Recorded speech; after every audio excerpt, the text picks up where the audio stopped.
Saa hizi tuko na mkutano ya emergency ya hii mambo yenu tu. Si hapa peke yake. Hata mimi niko na nyumba hapa. Nyumba nyingine ambayo ya rento yangu imeenda. Na plot yangu pia maji imejaa leo. So ni sisi yote tumeathirika. So kwanza mchukue subra. Hii watu wako hapa wale walinunua unga jana ilienda na maji. Ilienda yote. Leo hii hakuna kulala. Kuna mama hapa suburia, kitanda. Sasa kitanda moja ndiye nabaki kwa nyumba, anasema tumsaidie tutoe. Hata tukitoa atalalia nini? Kwanza sisi akina mama tumeumia. Ndio. Sisi ndo tumeumia, tunafunga mtoto kwa mgongo, ingine tunashikilia hapa tunasimama kwa hiyo maji usiku mzima. Na tuna barabara hata tukidura kule utanatusikia na tunaumia kabisa, sisi tunaumia.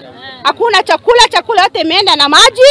Sisi area hii tunaumia sana. Tunataka sauti yetu isikike. Isikike leo hii.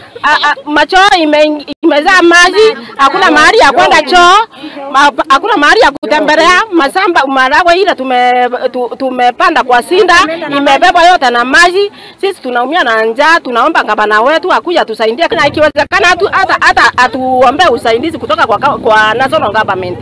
MCA ndiye anakujanga hapa lakini hana uwezo.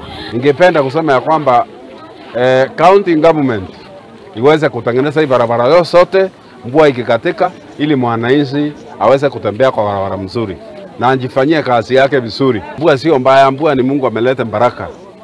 Lakini mahali hiyo maji ya kutoka hii barabara ya kutoka Grandos Catholic mpaka kwa lami, hiyo barabara ikitengenezwa itazuia hii maji imefahamia hii wananchi.